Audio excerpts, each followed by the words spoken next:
¿Alguien podría responder? Si se escucha bien, por favor. Buenas noches, Silvio. Buenas noches. Bueno, yo tengo un retorno bastante bueno, no tengo ningún atraso en el retorno, quiere decir que la velocidad de internet está muy buena. Vamos a continuar, ¿no?, nuestra materia de la semana pasada. Pero antes de eso quiero comentarles de que este próximo martes, no mañana, ¿no?, sino el martes de la próxima semana, estaría marcado nuestro segundo parcial. Por favor, tomen nota. La materia del examen va a ser, ¿no?, hasta lo que avancemos el próximo día lunes, que va a ser muy poco ya, ¿no?, lo que vamos a avanzar ese día. Pero de todas maneras, no se olviden que el próximo martes sería nuestro segundo parcial. Por favor, no vayan a descuidarse. Y estamos con mucho tiempo, ¿no?, para poder estudiar, sacar dudas. ¿Qué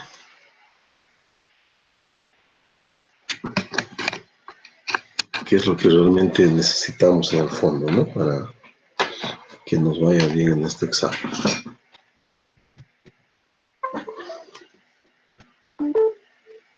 Bueno, vamos a dar una recordada a lo que avanzamos la semana pasada, recordando que estamos analizando nuestros aceros, ¿no?, de aleación, y estamos estudiando cómo influyen aisladamente cada uno de los elementos de aleación presentes en los aceros aliados. Recordando que los aceros aliados los hemos clasificado en dos grandes categorías. Los de baja, cuando tenemos menos del 10%, perdón, menos del 5% de elementos de aleación presentes en ese acero en peso. Los de alta aleación, cuando tenemos más del 10% en peso de elementos de aleación en la composición química de esos aceros. Y los de media aleación, que podríamos pensar, ¿no?, que no hay, si bien no hay normalizados, pero podríamos pensar que están en esa franja entre 5 y 10%. Aunque les he comentado que algunos autores ya comienzan a definir un acero de alta aleación cuando presentan más del 5% de elementos de aleación en peso presentes en su composición química. Bueno, independientemente de cómo sea esa definición, ¿no?, lo que está muy claro para nosotros es que un acero de baja aleación tiene menos o hasta el 5% de elementos de aleación en peso en su composición química. Bien, habíamos hablado muy ligeramente de algunos elementos de aleación, como el manganeso. Sabemos que es fundamental en la tecnología de los aceros, es un fuerte estabilizador de la austenita, y lo usamos especialmente para fabricar unos aceros que llamamos aceros al manganeso en Bolivia, internacionalmente conocidos como aceros Hatfield, especialísimos para fabricar sistemas de molienda. Las muelas, las soleras, las corazas de los molinos están fabricados de estos aceros al manganeso. Son especiales para resistir agresión e impacto al mismo tiempo. Sabemos también cuando el acero es de baja aleación, porque los aceros Hatfield son de alta aleación, más del 10% de manganeso, pero cuando tenemos uso de manganeso en aceros de baja aleación, especialmente se lo usa para mejorar la resistencia mecánica por solución sólida y también para incrementar la templabilidad. El manganeso es un elemento de aleación clave y vital en los aceros, ¿no? Recordemos que siempre hay manganeso presente en los aceros, no obstante que llamamos también aceros al carbono, siempre va a haber presencia de manganeso en estos aceros, normalmente menor a 1,5% en ese caso. Bien, cuando se está fabricando el acero, también hemos visto que es vital en el proceso de fabricación de los aceros, porque es un desulfurante este manganeso. Habíamos hablado un poco del silicio, lo importante que es en la tecnología de aceros aplicados a electricidad. Es tan importante de esa clasificación de aceros que hemos dado de aceros calmados, ¿no?, los aceros Killet, que son importantísimos por sus inherentes buenas propiedades mecánicas, y sabemos que los códigos de construcción más importantes siempre nos van a solicitar que usemos esta familia de aceros calmados, ¿no? Aceros killer, desgasificados o desoxidados, se quieren llamar de otra manera también estos aceros. Recordando que no necesariamente van a ser, ¿no?, los aceros calmados con aliados al silicio, ¿no? Podría haberse utilizado otra tecnología para desoxidar, ¿no? Sacar los gases, sacar la efervescencia, ¿no?, de los aceros de otra manera. Bien, no habíamos dejado de hablar del cromo, la importancia que tiene la fabricación de aceros herramienta para cortar en frío, y del cromo en la tecnología de fabricación de aceros inoxidables. Es vital. Ahora comprendemos que un acero inoxidable en el fondo es un acero que forma una costra de óxido de cromo en la superficie del acero que lo protege contra la corrosión. Es un óxido impermeable, ¿no? Es un óxido protector que no deja que la corrosión siga atacando, ¿no?, al acero. Bien, también el cromo sabemos que está presente en aceros de baja aleación, en aceros que van a ser tratados térmicamente, templados y revenidos, son muy importantes en esa tecnología en conjunto con el níquel. El níquel es un elemento de aleación afinador del tamaño del grano y siempre está en conjunto en los aceros inoxidables para formar los famosos aceros inoxidables austeníticos, aquellos que hemos visto que no son magnéticos. De las tres familias clásicas de aceros inoxidables que podemos encontrar en el mercado boliviano, hemos destacado los ferríticos, los que no tienen níquel y bajo contenido de carbono, ¿no?, hasta 0,25, los austeníticos, que tienen níquel, normalmente más del 8%, no son magnéticos, de esa manera se los reconoce, excelentes aplicaciones para bajas temperaturas y para altas temperaturas tienen estos aceros inoxidables austeníticos, y cuando necesitamos dureza, usamos los martensíticos, que tienen normalmente un poquito más de carbono que los ferríticos y pueden tener también una pizca de níquel, aunque no es lo fundamental. Hemos hablado también de la famosa familia de aceros herramienta. Voy a comenzar a grabar a partir de ahora. Sabemos que existe para toda necesidad industrial una familia de aceros que permite fabricar herramientas especializadas. Quiero forjar, quiero fabricar matrices de forja. Bueno, tengo un acero especial, ¿no?, para ese tipo de aplicación.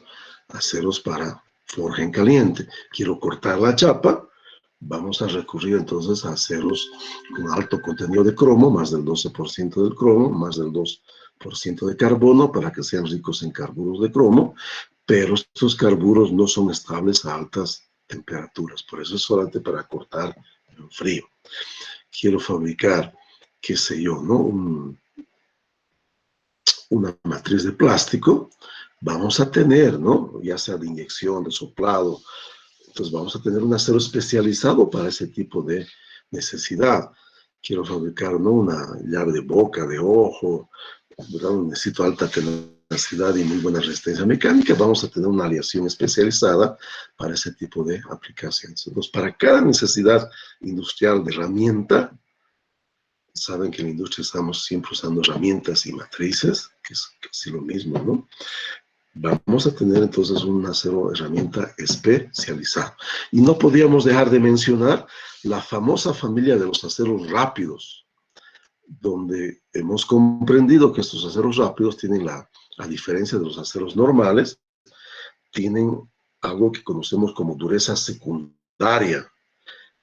Los aceros rápidos normales entre 500 grados y 600 grados normalmente mejoran su dureza. En vez de disminuir su dureza con la alta temperatura, más bien incrementan un poco su dureza.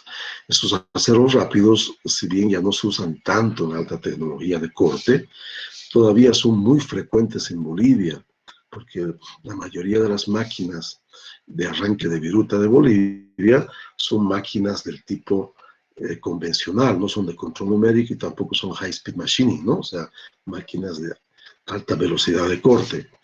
Y por ese motivo todavía usamos bastante acero rápido. Pero es muy normal que las brocas metálicas, las brocas para poder, ¿no?, taladrar o perforar metales también sean hechas de acero rápido.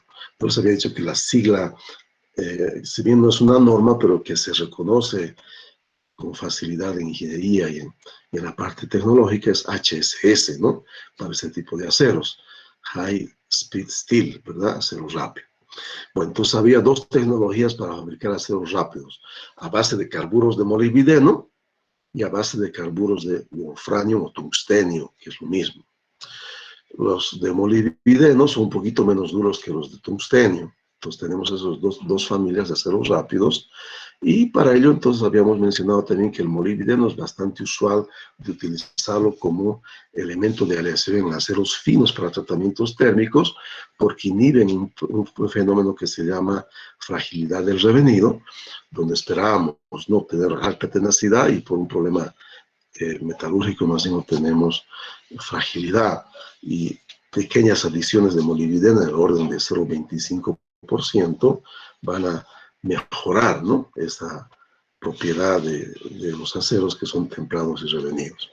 Bueno, en la tecnología de los aceros inoxidables también es muy usado el molibdeno en pequeñas cantidades para mejorar la resistencia mecánica y también mejorar la resistencia a la corrosión de los aceros, ¿no?, inoxidables, y también hacerlos aptos para aplicaciones de más elevadas temperaturas o más bajas temperaturas también. Molibdeno es un elemento bastante flexible, ¿no? Es un fuerte formador de carburos, pero es bastante flexible y se usa para muchísimas aplicaciones en los aceros. Bueno, entonces destacamos, pero que lo tradicional es que los aceros rápidos sean a base de tungstenio o tungsteno, que también, ¿no?, es el mismo elemento químico, el wolframio o wolfranio. Este elemento químico forma carburos muy duros, y los tradicionales aceros rápidos están basados en carburos de tungstenio, de wolframio, ¿no?, como habíamos mencionado. Bueno, hasta ahí habíamos llegado la semana pasada, ¿verdad? La semana pasada habíamos llegado ahí. Ahora vamos a hablar de algunos otros elementos de aleación, como por ejemplo, podría ser, ¿no?, el aluminio.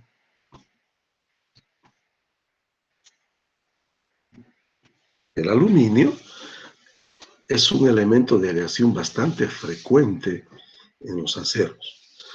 Miren, hay una tecnología que en vez de usar silicio para desoxidar al acero en el proceso de fabricación, se utiliza aluminio, o sea, son calmados al aluminio. No son tan frecuentes como los aceros calmados, los aceros Killet, ¿no?, al silicio. Entonces el aluminio en el proceso de manufactura del acero es muy importante, ¿no?, como desoxidante. Pero ya como elemento de aleación, es muy importante una tecnología de fabricación de aceros muy duros. Quiero hacerles recuerdo que habíamos mencionado que para obtener aceros de muy alta dureza y en consecuencia altísima resistencia mecánica, vamos a echar mano de algunos de estos mecanismos metalúrgicos. Afinar el tamaño del grano, hacer solución sólida, como es el caso del manganeso, formar carburos, como es el caso del cromo, ¿no?, del molibdeno, o hacer una transformación de fase. Bueno, y la quinta forma era formar compuestos intermetálicos, ¿no?, metales que se combinan entre ellos para formar materiales muy duros. Ese es el caso del aluminio con el hierro. Pero tiene que estar presente el nitrógeno para formar un tipo de aleaciones que se llama aceros nitraloy, que vamos a mencionar a estos aceros porque son muy importantes en un tratamiento termoquímico que se llama nitrobración, enriquecer la superficie de los aceros con nitrógeno. El aluminio también se ha visto que mejora mucho la resistencia al ataque de algunos compuestos químicos, especialmente solventes orgánicos, como es el alcohol. Quiero hacerles recuerdo que en Bolivia, por la escasez de hidrocarburos que tenemos, y cada vez, ¿no?, tenemos que importar, ¿no?, gasolinas y diésel, ¿no? La gente realmente piensa que no importamos gasolina, pero sí importamos un buen porcentaje del volumen vendido en Bolivia de gasolina, porque tenemos muy poco petróleo para poder procesar, ¿no? Hace poco dijeron que habían desarrollado un nuevo pozo, ¿no?, petrolero allá por Yacuiba, 400 barriles por día. Eso es una miseria, ¿no?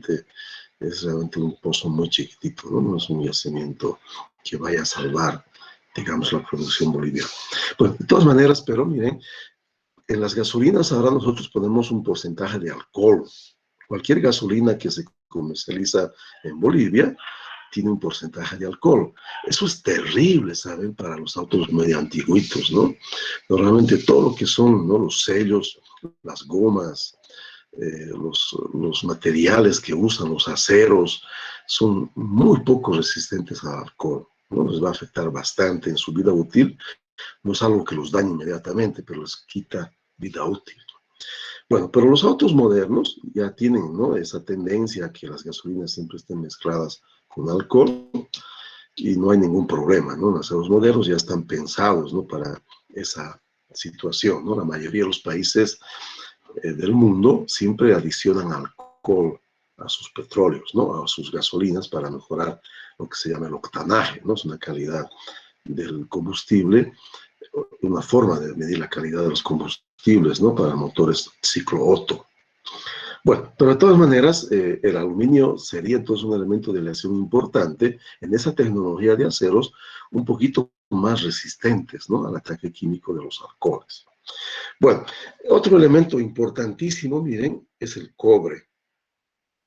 El cobre es un elemento de aleación que permite la fabricación de unos aceros que se los conoce con el nombre comercial, ¿no?, de Corten. Aceros Corten, ¿no? Unos aceros bastante interesantes. Hace una semana, más o menos, ¿no?, un poquito, unos días más, unos días menos, salió una noticia mundial, ¿no?, que un barco, por una mala maniobra, había perdido cientos de contenedores, ¿no?, containers que llaman los contenedores, en los cuales, ¿no?, los países importan y exportan sus productos. Los contenedores tienen dimensiones normalizadas y los barcos se fabrican de tal manera para que se puedan apilar, ¿no? Se puedan acomodar las cajitas, ¿no?, los contenedores de una manera ordenada, de tal manera que puedan en un barco caber miles, ¿no?, de contenedores, ¿no? El comercio mundial está basado en contenedores. ¿De qué se fabrican los contenedores? De aceros. Podrán ver el comercio, ¿no?, qué importante es para la humanidad y qué importante es el acero para la humanidad en consecuencia, porque sin los aceros especiales no podríamos tener esos famosos contenedores, ¿no? ¿Qué es lo que pasa con los contenedores? Tienen que ir por el mundo viajando, ¿no? A veces a África, humedad, ¿no? A veces qué sé yo, ¿no?, a ciudades muy contaminadas como en la China, ¿no?, que son gases industriales muy corrosivos, a veces a lugares secos, a veces a lugares salinos. Entonces necesitamos un acero barato, en otras palabras, ¿no?, aliado a un elemento de aleación barato, el cobre, y que me den una resistencia mejorada a la corrosión, que no sea un acero inoxidable. El acero inoxidable es demasiado caro, porque tener no más del 10% de cromo en un acero implica que el costo normalmente comparado con un acero al carbono va a ser 10 veces mayor. Entonces, para eso se han desarrollado estos aceros aliados, ¿no?, al cobre. Normalmente están entre 0,25 y 0,6% de cobre, ¿no? Estos aceros Corten, que son especiales para fabricar ese tipo, ¿no?, de contenedores.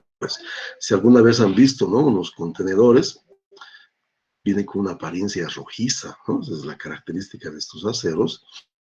Esos aceros Corten, ¿no? El pequeño porcentaje de cobre les desaparece un poco rojiza a estos aceros muy resistentes al ataque medioambiental, ¿no?, a lo que llamamos la oxidación. Bien, hay una tecnología también importante de aceros que le vamos a llamar de aceros HSLA, ¿ya? Esta familia de aceros HSLA. Miren, por sus siglas en español, ¿no?, algunos autores, pero yo me río mucho, los han traducido como aceros ARBA, ¿no? malísimo, nunca se animen a usar ese nombre, hay que tratar, ¿no?, de desecharlo, y tenemos que aceptar, lamentablemente, de que las palabras técnicas nacen siempre en inglés, ¿no? Es una triste realidad, pero es una realidad, hay que aceptarla y hay que asumirla. Es por eso muy importante que los ingenieros tengamos, ¿no?, una base sólida de inglés, ¿no? Es algo que en el trabajo no nos van a pedir como requisito, pero si queremos tener un buen desempeño, ¿no?, computación en inglés, es necesario que sí o sí debamos tener sólidos conocimientos, ¿verdad?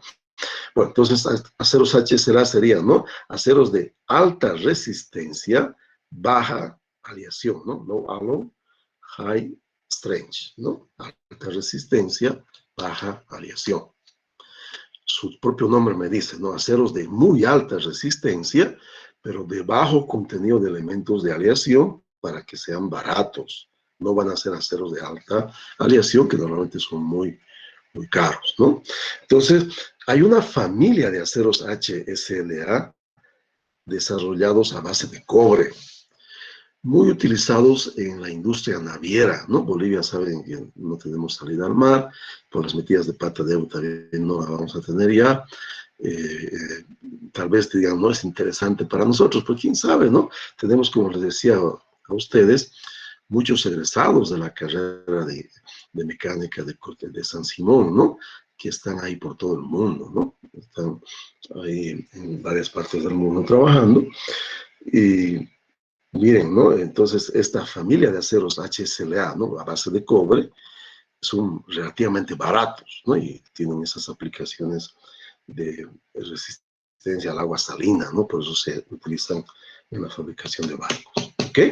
Bueno, otro elemento interesante que debemos destacar, ¿no?, entre los elementos de aleación que estamos comentando, está el azufre. A este quería llegar, ¿no? El azufre es realmente, ¿no?, un elemento de aleación bastante controversial. El azufre es un elemento de aleación que genera algo que se conoce como fragilidad en frío. Perdón, fragilidad en caliente, ya el fósforo es el que genera fragilidad en frío. Fragilidad en caliente. Miren, el azufre, cuando está presente con el hierro, forma sulfatos que se funden a temperaturas en el orden de los 1000 grados centígrados. Y lo que ocurre es cuando se está laminando la chapa en caliente, ¿no?, arriba de los, ¿no?, 800, ¿no?, hasta puede llegar hasta los 1100, 1200 grados, la temperatura de laminación en caliente. ¿Qué sucede con estos sulfatos de hierro? Se vuelven líquidos, y el líquido no tiene rigidez. En consecuencia, al formarse esos líquidos, el acero no tiene cohesión y se va a romper en el proceso de laminación. Un material que era dúctil a temperatura ambiente se vuelve frágil a alta temperatura por la presencia de este azufre. El azufre es dañino para la mayoría de las aplicaciones que tenemos para los aceros. No se pueden soldar estos aceros que tienen mucho porcentaje de azufre. Se considera mucho 0,05% de azufre. Si un acero tiene más de 0,05% de azufre, es una tragedia. No se lo puede soldar, no se lo puede forjar, no se lo puede calentar, es frágil. En el ensayo Charpy, ¿no?, va a presentar una gran fragilidad. Entonces, casi siempre los fabricantes de aceros, que siempre se basan en una norma para fabricar los aceros, fabrican los aceros con menos de 0,05% de carbono. Como la tecnología ha avanzado bastante, inclusive hoy en día, ¿no?, las normas exigen menos de 0,035% de azufre. Las normas hasta el siglo pasado pedían menos de 0,05% de azufre. Bien, entonces, para la mayoría de las aplicaciones el azufre es perjudicial. No vamos a tener, ¿no?, azufre. Y muchas veces el azufre en contaminaciones externas. Por ejemplo, las grasas, los aceites y las pinturas son muy ricas en azufre. Por eso jamás hay que pintar, ¿no?, sobre chapas sucias, porque si están contaminadas, ¿no?, con aceites, pinturas, ¿no?, grasas, van a rajarse cuando se las sueldan. Bueno, pero si no es beneficioso en la mayoría de las aplicaciones, ¿por qué nosotros estudiamos como si fuera un elemento de aleación? Es que hay una importantísima aplicación a nivel mundial de proceso de manufactura de metales, que es lo que llamamos los procesos de mecanizado, maquinado o arranque de viruta. Es lo mismo, ¿ya? Maquinado, mecanizado o procesos de arranque de viruta. Torneado, fresado, taladrado, brochado, lapeado, rectificado, son ejemplos característicos de esta familia de procesos de manufactura, procesos transformadores de la geometría de la materia prima metálica para convertirlas en productos de geometría definida, ¿no?, productos terminados. Bueno, está muy claro que estos materiales, estos procesos de manufactura son los más importantes en Bolivia, ¿no? Es el número 1 en volumen de utilización, los procesos de arranque de viruta. ¿De dónde viene la importancia de hablar del azufre cuando hablamos de procesos de mecanizado? Bueno, entonces miren, cuando nosotros queremos arrancar viruta de un material, nos vamos a preocupar especialmente con 3 aspectos, ¿no? ¿Cuáles son esos aspectos? La apariencia externa, o sea, el acabado superficial. Nos vamos a preocupar también con la potencia de corte consumida. La potencia de corte depende de la fuerza de corte, depende del área de la sección que vamos a cortar, pero también depende intrínsecamente de las propiedades del material. Hay una propiedad que se llama presión específica de corte, entonces nos preocuparíamos por eso, ¿no? Que la potencia consumida en el corte sea baja. Y para ello necesitaríamos un material que tenga baja presión específica de corte. Y finalmente nos preocuparíamos porque las herramientas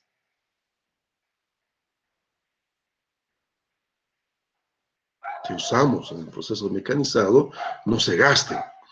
Esto se vuelve crítico cuando usamos máquinas de control numérico, porque en las máquinas de control numérico no cambiamos, no afilamos las herramientas, sino las cambiamos. Son herramientas desechables. Esas pastillitas, ¿no?, de metal duro, de vidia, son materiales que vamos a cambiar, ¿no? Se desafila y en función de qué geometría tenga esa pastillita que es normalizado, podemos a veces volcarla, ¿no? Tiene algunos filos de corte a más.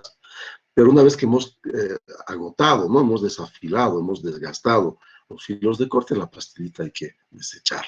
En Bolivia es muy común que esas pastillitas no las boten, ¿no? Realmente somos un país bien pobre, ¿verdad? Entonces nos venden, compramos y las soldamos en un soporte ya no normalizado, y el tornillo está ahí afilando a las medidas, ¿no?, bajando muchísimo la productividad. Entonces en el control numérico no se puede. Para que el control numérico sea rentable, es necesario que trabaje 3 turnos, 24 horas al día, y no tenga que perder tiempo, ¿no?, en afilar, acomodar, nada, ¿no?, porque todo va a ser automático. Entonces, por eso, estas herramientas son desechables y son normalizadas. Entonces, cuando hablamos de esos 3 conceptos, estamos pensando en materiales buenos o aptos para poder ser usados en la fabricación por arranque de viruta. Un material es muy bueno para ser procesado por arranque de viruta si cuando yo arranco viruta, yo lo torneo, lo freso, la rugosidad de la superficie es bastante baja, o sea, su apariencia es bastante buena. No me está consumiendo mucha potencia de corte, eso va a implicar máquinas, herramientas más compactas, con motores menos potentes, y voy a gastar menos energía en el proceso de arranque de viruta.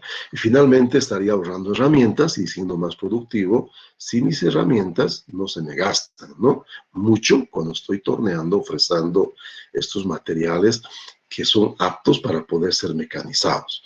Y estos 3 conceptos los hemos introducido en un índice que le llamamos de índice de mecanizado o maquinado. Índice de mecanizado o maquinado. Es un número, ¿no?, que el material ideal se le dio nota 100.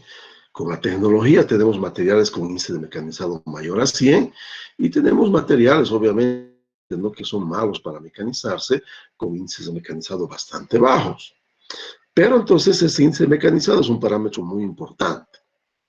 Bueno, cuando nosotros requerimos materiales para ser procesados por arranque de viruta, es muy importante que ese material tenga un alto índice de mecanizado, cercano a 100, o sería óptimo que fuera superior a 100. Bien, con algunos elementos de aleación se puede mejorar el índice de mecanizado de los aceros. ¿Cómo? Por ejemplo, si nosotros adicionamos a los aceros pequeñas cantidades de azufre, por eso se llaman aceros resulfurados a veces. Esas pequeñas cantidades de azufre van a ser, ¿no?, un poquito superiores a 0.05. Difícilmente van a pasar 0,15%. Es mucho. El acero se vuelve demasiado frágil. Entonces, estos aceros de alto índice de mecanizado, muy mal llamados a veces por la bibliografía como aceros de fácil mecanizado, o también aceros automáticos, porque es muy común procesar, ¿no?, estos aceros de alto azufre en máquinas automáticas, van a ser ideales para poder fabricar piezas por arranque de viruta. Pero tengo que estar consciente como ingeniero que si yo selecciono estos aceros especiales con alto índice mecanizado basados en azufre, no podría soldarlos. Si yo fabrico una pieza, ¿no?, con estos aceros de alto índice mecanizado mayor, ¿no?, a 0.05% tendrían su composición química este acero, jamás podría soldarlos porque se me van a rajar, ¿no?, cuando los suelde. Se me van a fragilizar también cuando los suelde, ¿no? Ese concepto es bien importante. Entonces, qué interesante, ¿no? Entonces, el azufre es malo para todo, excepto para aquellos aceros especiales para procesar, ¿no?, ese acero por arranque de viruta, porque son aceros que tienen alto índice de mecanizado, ¿no? Esa es la principal bondad que tendrían estos aceros, ¿no?, de alto contenido de azufre. Alto para nosotros es más de 0.05%, ¿no? Miren, es bastante poquito, ¿no?, ¿verdad? Es muy poquitito, ¿no?, lo que estamos hablando. Bueno, ¿qué otros elementos de aleación permiten mejorar el índice de mecanizado? ¿Qué otros elementos de aleación se usan, ¿no?, para incrementar el índice mecanizado? Uno de ellos es el plomo. El plomo no forma solución con el hierro, es un átomo demasiado grande, pero cuando está en forma ahí de particulados, ¿no?, inclusiones, en otras palabras, va a incrementar el índice mecanizado. Pero sin olvidarnos que el plomo es considerado como muy perjudicial a la salud de los humanos. Por eso cada vez menos se usan estos aceros aliados al plomo. Hay todavía, pero ya no son tan requeridos, ¿no?, a nivel industrial. Bueno, en algunos aceros especiales, como por ejemplo aceros inoxidables, se puede también usar el selenio. El selenio es otro elemento de aleación que incrementa el índice de mecanizado de los aceros, ¿no?, especialmente en aceros inoxidables especiales. Los aceros inoxidables austeníticos eran muy buenos, ¿no?, para muchas aplicaciones, pero son malísimos para procesarlos por arranque de viruta. Tienen demasiada acritud, ¿no?, como son austeníticos, tienen demasiada acritud. Entonces, para mejorar su índice mecanizado se los puede alear, ¿no?, al azufre o al selenio, ¿no? Sería otra función, ¿no?, que podríamos cumplir con el selenio, entonces, de mejorar el índice mecanizado de los aceros inoxidables austeníticos, ¿no? Una aplicación bastante interesante y bastante importante, ¿no? Los aceros de alto índice de mecanizado, mal llamados de aceros automáticos, ¿no? Sería mejor llamarlos de aceros de fácil maquinado, fácil mecanizado o fácil arranque, ¿no? Sería un nombre más coherente. Bueno, ya habíamos comentado también la semana pasada que aceros modernos siempre van a tener titanio, niobio y circonio. Estos tres elementos de aleación son claves, son desoxidantes, todos son formadores de carburos muy duros y que resisten muy elevadas temperaturas, no son estables hasta muy elevadas temperaturas.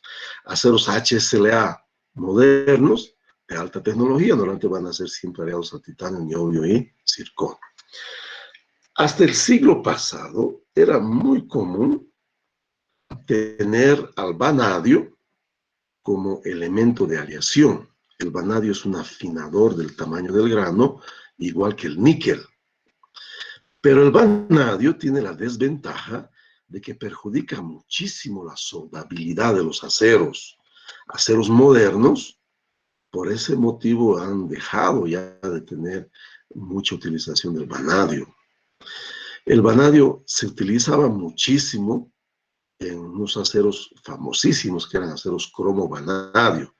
Se los consideraba de altísima tenacidad y alta resistencia mecánica, y normalmente las herramientas, ¿no?, para trabajar, ¿no?, con bulones, con pernos, eran fabricadas, ¿no?, no eran las chinitas, ¿no?, eran fabricadas entonces estos aceros cromo-vanadio. El vanadio también es un incrementador de la forjabilidad de los aceros, ¿no? Permite que los aceros puedan comportarse mejor cuando se los está forjando. Bien, pero entonces ahora ya no es tan usado, ¿no?, el vanadio, y está siendo sustituido. Es un fuerte formador de carburo el vanadio, carburos muy duros. Creo que es el más duro que existe, ¿no? El carburo más duro es el carburo de vanadio, pero está tradicionalmente ahora sustituido por niobio y circonio, ¿no?, en la mayoría de las aplicaciones. También es muy controversial otro elemento de aleación, que es el cobalto. El cobalto muchas veces se utiliza como base de las vidias, ¿no? Las vidias en el fondo son carburos de tungsteno o carburos de molibdeno aglomerados en cobalto, en hierro o níquel. Pero sabemos que las vidias, los metales duros, no son aceros, ¿no? Como elemento de aleación en los aceros, se utilizaba mucho en los aceros súper rápidos, aquellos que presentaban una dureza terciaria, ¿no? O sea, un segundo incremento de dureza a temperaturas un poco más elevadas de los 600 grados centígrados. Bueno, dicen algunas bibliografías que el cobalto va a mejorar la dureza en caliente de los aceros, pero eso, como decía, es muy controversial, ¿no? Lo que sí sabemos es que el cobalto no incrementa la templabilidad de los aceros, es neutra. Todos los otros elementos de aleación incrementan la templabilidad en mayor o menor grado. Muchísimo el wolframio, el tungstenio, muchísimo el cromo, y son los elementos favoritos, por eso, para incrementar la templabilidad. Pero el cobalto es neutro, ¿no? No incrementa la templabilidad de los aceros, ¿no? Y normalmente vamos a encontrarlo entonces en aquellos aceros que son para aplicaciones de altas temperaturas, ¿no? Aceros herramienta para cortar en caliente, ¿no?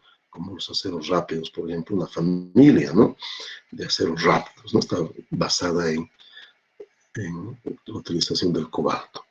También en aplicaciones magnéticas, no solamente aleaciones de cobalto, sino también aceros aliados al cobalto pueden estar presentes, ¿no? Pueden usarse, ¿no?, aleaciones de acero basadas en cobalto, entonces para aplicaciones magnéticas, ¿no?, que no nos interesa mucho a nosotros como ingenieros mecánicos. Bueno, otro elemento de aleación, a ver, que no puedo olvidarme, si es que hemos hablado de la templabilidad, es del boro.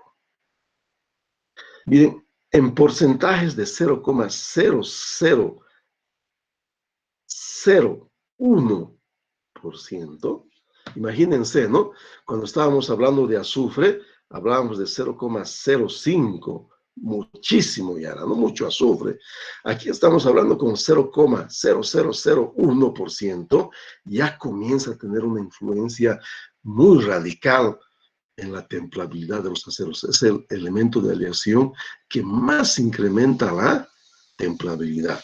Nunca va a estar presente en más de 0.01% en un acero, ¿no? Es demasiado eso, ¿no? Es demasiado, ¿ya? Normalmente usamos en porcentajes de 0,01%, 0,02%, ¿no? Eso es lo máximo que usamos o permitimos de boro. ¿Por qué? Porque al incrementar la templabilidad, perjudica la soldabilidad. Y yo les comentaba, ¿no?, que en Bolivia se había cometido el error a comienzos de este siglo, y también, ¿no?, un poquito antes de los últimos años del siglo pasado, de que hemos hecho muchos gaseoductos con tubos chinos, ¿no? Los tubos chinos eran muy baratos. Y obviamente, ¿no?, se metió la pata, se trajo los tubos chinos. Y miren, suerte nuestra, que las rigurosas, ¿no? Los rigurosos, digamos, códigos de construcción para gaseoductos, la 1104, la P1104 es la que más se usa en Bolivia. Puedes usarse también la ASME 31.8, 31.4, pero la 1104 no es la más importante. Miren, mandan a hacer una prueba final en el gaseoducto que se llama prueba hidrostática. Consiste, después de haber entonces fabricado el gaseoducto, enterrarlo, ¿no? Taparlo, ya está con todo, ¿no? Entonces, en vez de inyectarle el hidrocarburo, suerte, ¿no? Entonces, primero se le hace la inyección de agua a una presión 1.5 veces mayor a la presión de operación de ese gaseoducto. Y se exige que no baje la presión, ¿no?, durante ciertas horas, en función, ¿no?, de qué diámetro tenga, ¿no?, de qué longitud tenga, etc. No saben ustedes, reventaban como tostado esos tubos, ¿no? Eran fragilísimos, ¿no? Se metió la parte, un perjuicio radical, ¿no? Realmente terrible.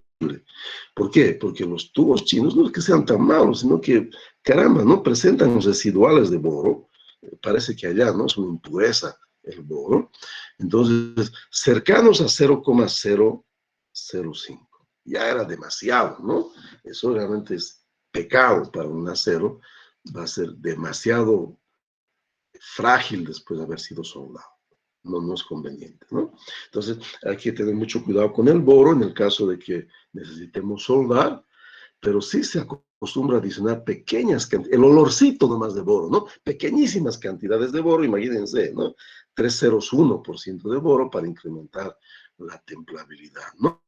Máximo 2,01, ¿no?, de boro estaría coherente, ¿no?, de tener en un acero, ¿no?, para aplicaciones generales. Bueno, hemos hablado, ¿no?, de manera aislada de muchísimos elementos de aleación. Y quiero recordar una vez más, ¿no?, desde el punto de vista metalúrgico, un elemento de aleación. O va a formar carburos, durísimos, ¿no?, los carburos, estables a mayor o menor temperatura, ¿no?, para corte en frío o corte en caliente, o va a mejorar la resistencia mecánica por solución sólida.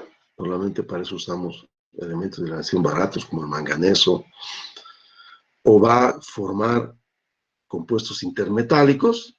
Ojalá estuviera el aluminio presente, ¿no?, porque los compuestos intermetálicos van a ser mucho más duros en combinación con el nitrógeno y el hierro. O vamos a afinar el tamaño del grano, como es el caso del níquel, el vanadio, ¿no?, que permitirían ese tipo de situación. O formaríamos otra estructura cristalina, transformaríamos la fase, como es el caso de aceros al manganeso, más del 10% de manganeso, aceros austeníticos, o más del 8% de níquel, ¿no?, aceros austeníticos, especialmente inoxidables, ¿no? Entonces, estas 5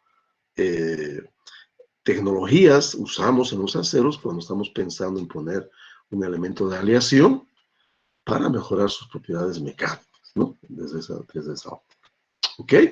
Bueno, entonces quiero, antes de terminar la clase, hacerles una vez más el recuerdo que nuestro examen de segundo parcial estaría marcado para el próximo día martes. Mañana tenemos clases normales, el lunes tenemos clases normales y el día martes tendríamos nuestro segundo parcial. También quiero comentarles que el día de mañana hay una noticia que no está muy clara de que se suspenden las actividades académicas, pero eso es en horas de la votación, ¿ok? Ustedes si van a votar, ¿no? No es obligatorio porque cada uno cuida su salud, ¿no? En el fondo. No puede ser obligatorio, ¿no? Porque no nos pueden obligar a que vayamos contra nuestra salud. Entonces la votación es hasta las 4:30, 5, ¿no? Nuestra clase de la noche, no hay ninguna necesidad, ¿no? De que estemos suspendiéndola. Ya, entonces las clases mañana son normales. Bueno, me gustaría saber si ustedes tienen alguna consulta, tal vez quieran hablar algo especial de los aceros de aleación, tengan alguna curiosidad tal vez, en la medida de mis posibilidades, ¿no? Yo podría tratar de absorber, ¿no? Su duda, porque saben que es bastante complejo, ¿no? Y los miles de tipos de aceros que existen realmente son un mundo, ¿no? Un mundo bastante grande, pero apasionante, ¿no? Un mundo muy interesante. ¿Tienen alguna consulta, alguna duda?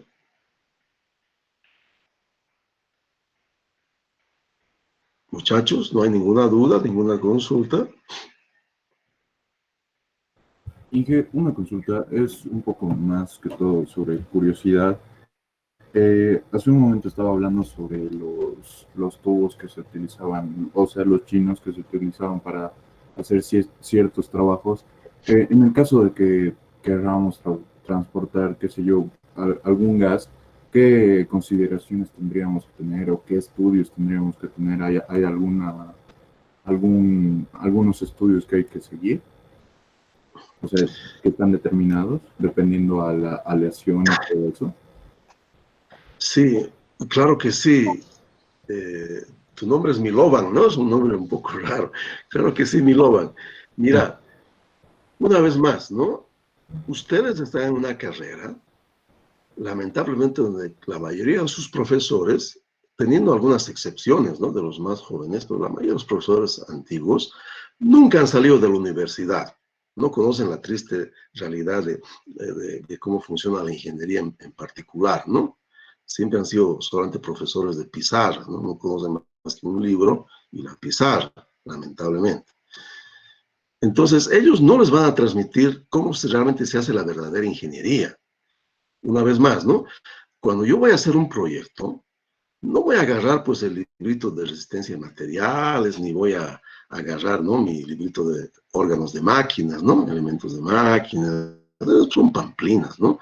Nosotros en ingeniería verdadera, ¿en qué nos basamos? En un código de construcción. Y por las leyes bolivianas, si voy a hacer algún proyecto en el área petroquímica, tengo que usar los códigos de construcción yanquis. La ley me obliga, si no estoy incurriendo en un delito, ¿verdad? Entonces, en el caso de gasoductos, que es lo que tú me has preguntado, entonces tenemos la norma ASME 31.8, que hay que seguirla. Entonces, cuando haces un diseño, tienes tres posibilidades, ¿no? De que el gasoducto, entonces, miren, pase por un lugar desolado, que no está poblado, pase, ¿no? Por un lugar cercano a una población, y lo más crítico, ¿no? Que pase por un lugar que esté poblado. ¿Cuál sería el más crítico? Es obvio, ¿no? El que está pasando por una población es muy crítico. Entonces, por eso en el proyecto normalmente vas a tener tres espesores para tu gasoducto, ¿no? Los criterios van a ser diferentes de cálculo, ¿no? En función de esas condiciones, ¿ya? Y segunda cosa, bueno, dirás, bueno, yo voy a hacer mi gasoducto y voy a hacer pues del tubito que me compro en la ferretería del frente. No, no. Si vamos a apoyarnos, ¿no? Especialmente la ASME 31.8 es más para hacer los cálculos. Pero para la parte más de fabricación, de construcción del gasoducto, si bien que también podrías hacerlo con la 31.8, preferimos hacer con la PI 1104. ¿Ok? Y en ese caso es necesario que utilice solamente aceros API, que va a ser un tema que vamos a hablar, ¿no? Entonces, no vas a poder escoger cualquier material, sino materiales normalizados por la API. Y vas a tener que escoger, ¿no? En función de tus necesidades, un acero de muy alta tecnología o un acero muy barato de menos tecnología, ¿no? Está en tus manos como diseñista seleccionar eso. Probablemente cuando te decides por un acero de baja tecnología, el espesor de pared sale muy grueso. Van a estar muchas más toneladas, ¿no? De acero. Pero hay que equilibrar eso como ingeniero, ¿no? ¿Qué me conviene, la alta tecnología o la baja tecnología? Normalmente nos decidimos por una cosa intermedia, ¿ya? Pero así funciona la cosa, ¿no? Códigos de construcción de reconocimiento internacional. Y en el caso de Bolivia, usamos muchísimo las ASMEs, las normas, ¿no? Los códigos desarrollados por la Sociedad de Ingenieros Mecánicos de los Estados Unidos y la API, ¿no? El Instituto del Petróleo de los Estados Unidos también. No sé si te absorbió la curiosidad, Milovan. Sí, Inge, muchas gracias. Era básicamente eso de saber la norma y todo eso, qué procedimientos había que seguir. Ok. Gracias, Inge. Muchachos, si hay alguna duda más sobre aceros. Bien, muchas gracias. Nos vemos el día de mañana. Buenas noches. Gracias, Inge. Hasta luego. Gracias, Inge. Hasta luego, buenas noches.